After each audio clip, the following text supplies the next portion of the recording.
El Comentario Podcast presenta un espacio realizado y dirigido por Agustín Sancho Cubero. El viento soplaba con una ferocidad inusitada sobre las llanuras de Wisconsin en aquel noviembre de 1957.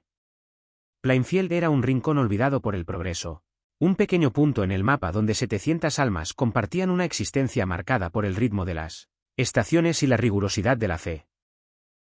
No había grandes secretos en aquellas calles, o al menos eso era lo que todos creían mientras se preparaban para la temporada de caza del ciervo, un rito de pasaje y supervivencia que vaciaba el pueblo de hombres armados con fusiles y esperanzas de proveer carne para el largo invierno que se avecinaba. Aquel sábado 16 de noviembre el silencio en la calle principal era absoluto, roto apenas por el crujido de las hojas secas, pero en el interior de la ferretería de Venice Borden la paz se había quebrado de una manera irreparable.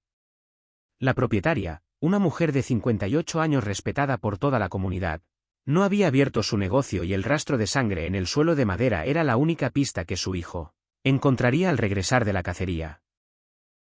El pánico comenzó a filtrarse por las grietas de la normalidad rural y las sospechas se dirigieron de inmediato hacia un hombre solitario y callado que solía frecuentar el lugar, un soltero de 51 años llamado Edward Hein. El sheriff Arthur Schley y su ayudante se dirigieron a la granja aislada de los Hein bajo el manto de una noche gélida y opresiva, sin saber que estaban a punto de cruzar el umbral hacia una de las pesadillas más profundas de la historia norteamericana. La casa se alzaba como una silueta espectral entre los árboles desnudos, un edificio oscuro donde no brillaba ni una sola bombilla porque la electricidad era un lujo ausente en aquel dominio de la miseria. Al entrar en la leñera con sus linternas, el haz de luz reveló una visión que desafiaba cualquier comprensión humana, pues del techo colgaba el cuerpo decapitado y abierto en canal de la señora Borden, tratada con la misma frialdad con la que un cazador procesa a una pieza de caza. Aquel descubrimiento fue solo el prólogo de un descenso a los abismos de la locura, ya que al aventurarse en el interior de la vivienda principal los agentes se toparon con un caos de inmundicia, acumulada durante una década. Entre periódicos viejos y montañas de basura, se escondía una colección de trofeos macabros que transformaban el mobiliario en una galería de horror biológico. Había cuencos fabricados con cráneos humanos, pantallas de lámparas revestidas de piel curtida y sillas cuyo tapizado no era de tela ni cuero animal, sino de restos de mujeres que habían sido arrancadas de sus tumbas o de la vida misma. El hombre responsable de tales atrocidades fue detenido esa misma noche en la prisión del condado de Bausara, donde permaneció en un silencio imperturbable durante 30 horas hasta que, tras pedir un trozo de tarta de manzana con queso, comenzó a confesar sus actos con una naturalidad que helaba la sangre. Edward había nacido en 1906 en La Crosse, fruto de la unión entre un padre alcohólico y una madre cuya devoción religiosa bordeaba el fanatismo más extremo. Augusta Hein, una mujer de voluntad inquebrantable, consideraba que el mundo exterior era una nueva Sodoma y Gomorra, un nido de pecadores y mujeres de vida licenciosa que buscaban la perdición de las almas puras. En 1914, buscando aislar a su familia de las tentaciones urbanas, compró una propiedad de 80 hectáreas en Plainfield, donde crió a sus 2 hijos bajo un régimen de miedo y sumisión espiritual. El pequeño Edward creció adorando y temiendo a su madre en igual medida, absorbiendo cada una de sus palabras sobre el apocalipsis y la naturaleza demoníaca del sexo femenino. La muerte de su padre en 1940 y la extraña desaparición de su hermano mayor Henry durante un incendio forestal en 1944, sobre el cual siempre pesó la duda de una agresión previa, dejaron a Edward a solas con la figura dominante de su progenitora. Sin embargo, el golpe definitivo llegó en diciembre de 1945 con el fallecimiento de Augusta, un evento que despojó al hijo de su único vínculo con la realidad y la cordura. En su dolor histérico, Edward decidió sellar la habitación de su madre como un santuario intocable, permitiendo que el resto de la casa se hundiera en la suciedad mientras él se sumergía en un mundo de fantasías prohibidas. El aislamiento absoluto y la falta de contacto humano lo llevaron a buscar compañía en los cementerios locales, guiado por los obituarios de la prensa que le indicaban dónde yacían los restos de mujeres que guardaran algún parecido físico con su madre. En la oscuridad de la noche, el carnicero de Plainfield desenterraba cadáveres para llevarlos a su taller, donde practicaba una cirugía grotesca con el fin de crear un traje de piel humana que le permitiera, según sus propias alucinaciones, transformarse en la mujer que tanto había amado. Las paredes de su hogar estaban adornadas con máscaras faciales de piel real y sus cajones guardaban baratijas hechas de labios y pezones, un inventario del horror que la policía descubrió con creciente estupidez. Entre los hallazgos más desgarradores figuraba una bolsa de papel marrón que contenía el rostro de Mary Hogan, la dueña de un bar local que había desaparecido sin dejar rastro en 1954 y a quien Edward había asesinado en su delirio por poblar su soledad con presencias físicas. La noticia del descubrimiento transformó la tranquilidad de Plainfield en un epicentro de interés mediático mundial, atrayendo a hordas de reporteros y curiosos que buscaban una explicación a lo inexplicable. Los vecinos que conocían a Edward como un hombre inofensivo, un trabajador que cuidaba a sus niños y ayudaba en las granjas vecinas, se vieron obligados a reconciliar la imagen del vecino tonto con la del monstruo que habitaba en la colina. El impacto cultural de sus actos fue tan profundo que el escritor Robert Black se inspiró en su patología para dar vida a la novela Psicosis, que más tarde Alfred Hitchcock convertiría en una obra maestra del cine de terror. La figura de Norman Bates no era más que una versión suavizada de la psique fracturada de Jane, compartiendo esa relación simbiótica y destructiva con una madre que seguía gobernando desde la tumba. Mientras tanto, en la vida real, el tribunal ordenó una evaluación psiquiátrica completa que reveló una esquizofrenia profunda y la convicción del acusado de ser un instrumento divino con el poder de resucitar a los muertos. El 6 de enero de 1958, tras ser declarado mentalmente incapacitado para afrontar un juicio, Edward fue enviado a una institución mental del Estado, un destino que parecía aceptar con una calma inquietante. Poco antes de que sus bienes fueran subastados, un incendio de origen misterioso redujo su granja a cenizas el 20 de marzo de 1958, un acto que los habitantes del pueblo recibieron con alivio como si el fuego pudiera purificar la tierra de las atrocidades allí cometidas. Al enterarse de la destrucción de su hogar, Jane simplemente comentó que era mejor así, demostrando una desconexión total con el mundo material. Su vida continuó en el anonimato de los pasillos del hospital psiquiátrico, donde se convirtió en un paciente modelo.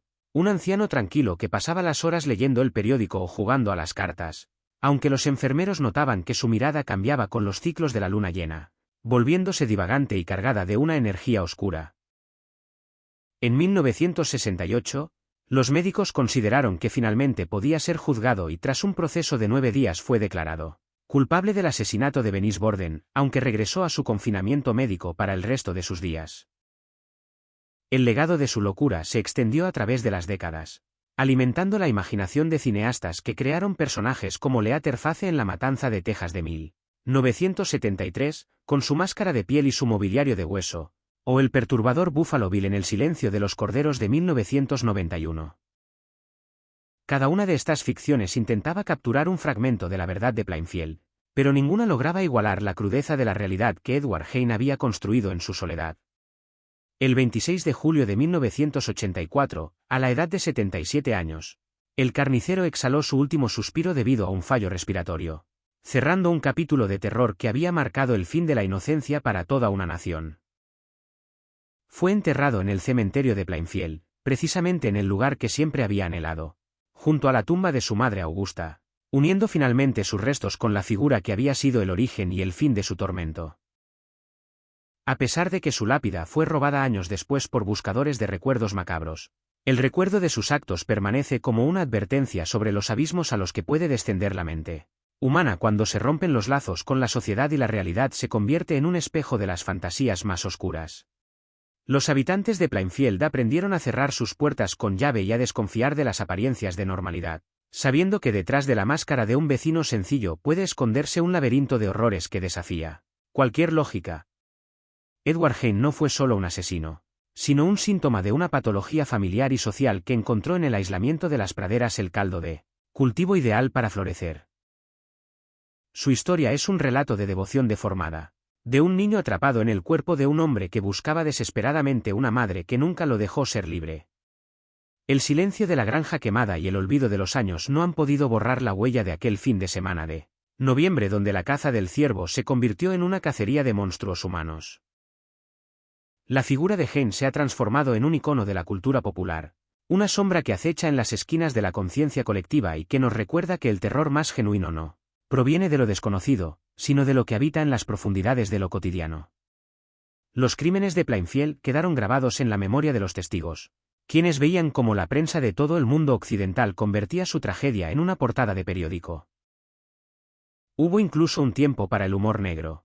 Ese mecanismo de defensa que los seres humanos activan ante lo intolerable, inventando chistes sobre las manitas de mujer y los regalos de San Valentín en forma de restos humanos. El juicio de 1968 fue solo una formalidad legal para un hombre que ya vivía fuera del tiempo y del espacio convencional. Al entrar en la sala, inclinó la cabeza ante los presentes con una cortesía que contrastaba violentamente con la naturaleza de los cargos que se le imputaban. El periodista Dick Leonard recordaría siempre cómo aquel hombre asustado y enfermo le tomó la mano como si fuera un niño buscando consuelo en su madre, revelando la fragilidad que se ocultaba tras los actos de carnicería. La vida en el psiquiátrico de Wisconsin fue el último refugio para un ser que nunca supo cómo interactuar con los vivos sin la mediación del bisturí o la fantasía. En sus últimos días, tumbado en su cama, nadie podía saber qué imágenes cruzaban su mente. Si eran recuerdos de la voz de Augusta recitando salmos o el eco de los pasos de las mujeres que nunca llegaron a su casa por voluntad propia. Plainfield intentó recuperar su paz tras la subasta de los pocos bienes que quedaron tras el fuego, viendo cómo incluso su coche era exhibido en ferias como una curiosidad de barraca de feria al lado de animales de dos cabezas. Esa explotación comercial del dolor ajeno fue otra capa de horror que se añadió a la historia, demostrando que la fascinación por el mal es tan persistente como el mal mismo. Edward Heim fue enterrado en el mismo suelo que él había profanado tantas veces, cerrando el círculo de su existencia entre la tierra y la sombra. La tumba ahora anónima sigue recibiendo cartas y flores de desconocidos que buscan una conexión con el asesino, demostrando que su poder de atracción morbosa no ha disminuido con el paso de los años. Es una aberración propia de humanos, como dirían algunos de los que vivieron aquellos días, una anomalía que no admite explicaciones sencillas ni juicios rápidos. La máscara de cordura que llevó puesta durante décadas solo se cayó cuando el hijo de la señora Borden decidió no aceptar el silencio como respuesta. El carnicero de Plainfield será siempre el recordatorio de que la locura puede ser tan silenciosa como un campo nevado en Wisconsin y tan destructiva como el fuego que devoró su granja. Cada palabra bien acentuada en este relato busca capturar la esencia de una tragedia que va más allá de los asesinatos, centrándose en el colapso de una mente bajo el peso de una educación fanática y una soledad insoportable. No hubo gloria en sus actos, solo miseria y un rastro de dolor que todavía resuena en las historias que se cuentan en voz baja cuando el viento sopla fuerte sobre las llanuras. La ferretería de Borden y el bar de Hogan desaparecieron, pero la sombra de Edward Heim sigue proyectándose sobre la cultura contemporánea como el arquetipo del asesino de la piel, aquel que buscaba reconstruir su identidad a partir de los fragmentos de los demás. Su muerte en 1984 no trajo una reacción especial en el pueblo, solo la sensación de que una pesadilla muy larga finalmente había terminado. El espacio de su memoria está ahora ocupado por la ficción y los estudios psicológicos, intentando descifrar lo que para él era simplemente una forma de sobrevivir a la ausencia de su madre. Así termina la crónica de un hombre que se convirtió en mito a través de la atrocidad, dejando tras de sí un rastro de preguntas sin respuesta y un miedo que se transmite de generación en generación. La historia del carnicero de Plainfield es un espejo donde la sociedad se mira para reconocer sus propios miedos, y la fragilidad de la civilización frente a los impulsos más primarios. En cada rincón de Wisconsin, cuando llega la temporada de caza, el recuerdo de aquel noviembre de 1957 vuelve a surgir entre la niebla, recordándonos que el horror no necesita grandes escenarios para manifestarse, solo una granja aislada y un hombre que amaba demasiado a su madre. El tiempo ha borrado las cenizas de la casa, pero no el impacto de lo que allí se descubrió, marcando para siempre el nombre de Edward Heim en los anales del crimen. Aquellos que desearon que la granja ardiera consiguieron eliminar el lugar físico del horror, pero no pudieron evitar que la historia se dispersara por todo el mundo, convirtiéndose en una parte integral de la psique norteamericana. El silencio que siguió a su partida del mundo de los vivos es el mismo silencio que habitaba en sus ojos cuando miraba a las mujeres del pueblo, un vacío que nadie pudo llenar jamás. Plainfield sigue siendo ese pueblecito idílico en apariencia, pero su historia está marcada por la sangre y la piel curtida, un recordatorio eterno de que la oscuridad acecha donde menos se la espera. Edward Heim regresó a la tierra de la que surgió, dejando un legado de terror que desafía el paso del tiempo y que sigue inspirando relatos sobre la fragilidad de la mente humana y la profundidad de la depravación. La subasta de sus pertenencias fue el último acto público de una tragedia que se convirtió en espectáculo, demostrando la curiosidad insaciable de los hombres por lo macabro. Cada objeto vendido era un fragmento de una vida rota, una pieza de un rompecabezas que nunca llegará a completarse del todo. El carnicero de Plainfield descansa ahora, si es que el descanso es posible para alguien que profanó tanto la paz de los muertos, junto a la mujer que dictó cada uno de sus pasos desde la infancia hasta la tumba. Esta es la crónica de una vida dedicada a la sombra, un relato de cómo el amor puede transformarse en la más espantosa de las patologías cuando se mezcla con el fanatismo y el aislamiento. No quedan más que palabras para describir lo que los ojos de los agentes vieron aquella noche fría, palabras que intentan dar forma a un horror que escapa a la razón y que se instala en lo más profundo del corazón humano. El viento sigue soplando sobre Wisconsin y las historias sobre Edward Hayne siguen contándose, manteniendo viva la llama de una pesadilla que se niega a morir. Su nombre es sinónimo de una era y de una forma de maldad que no necesita justificaciones. Solo el reconocimiento de que somos capaces de lo mejor y de lo peor bajo las circunstancias adecuadas. La granja ya no está, pero el mito del carnicero persiste, alimentado por el cine y la literatura, recordándonos que la realidad siempre supera a la ficción en su capacidad para aterrorizar. Los crímenes de Plainfield son una herida abierta en la historia criminal, un recordatorio de que la locura puede ser metódica y silenciosa. Edward Hayne fue el arquitecto de su propio infierno. Un lugar donde los muebles tenían rostros y las lámparas tenían historias que contar. Su final en el hospital psiquiátrico fue el cierre lógico para una existencia que nunca encontró su lugar entre los cuerdos. Las flores y cartas que aparecen en su tumba son el testimonio de una fascinación que no entiende de fronteras ni de lógica, una búsqueda de sentido en medio del caos de la violencia. La vida de Hayne es un viaje sin retorno hacia la oscuridad de la psique, un camino empedrado de restos humanos y devoción maternal. Al final, lo que queda es el relato de un hombre que quiso ser su madre y que, en el intento, destruyó todo lo que significaba ser humano. El silencio de las llanuras de Wisconsin guarda el secreto de lo que realmente sucedió en aquella granja, un secreto que Edward se llevó a la tumba pero que sigue resonando en cada rincón de Plainfield. Los 700 habitantes de aquel entonces se convirtieron en testigos de una historia que daría la vuelta al mundo, transformando su hogar en un símbolo de la fragilidad de la paz rural. La figura de Bernice Borden y de Mary Hogan permanecen en la memoria como las víctimas de un delirio que no conoció límites, mujeres cuyas vidas fueron truncadas por la mano de alguien que no distinguía entre la vida y el trofeo. La justicia humana hizo lo que pudo con un hombre que ya estaba más allá de su alcance, confinándolo en un entorno donde su locura fuera inofensiva para los demás. Pero el daño ya estaba hecho y la semilla del miedo ya había sido plantada en el suelo fértil de la nación. El carnicero de Plainfield es ahora una leyenda. Un cuento de terror que se narra para advertir sobre los peligros del aislamiento y del fanatismo religioso mal entendido. Su historia es un recordatorio de que somos seres sociales y que, cuando nos alejamos de la luz de la comunidad, corremos el riesgo de perdernos en los laberintos de nuestra propia mente. Cada detalle de este relato ha sido cuidadosamente tejido para mostrar la complejidad de un monstruo que también fue un niño asustado, una dualidad que hace que su figura sea aún más inquietante. No hay respuestas definitivas en el caso de Edward Hayne, solo fragmentos de una realidad que nos obliga a cuestionar la naturaleza misma de la cordura. El hospital psiquiátrico fue su última morada, un lugar de calma aparente que ocultaba los restos de una tormenta interior que nunca llegó a amainar del todo. Espacio realizado y dirigido por Agustín Sancho Cubero. Gracias por su atención. Hasta la próxima edición del programa.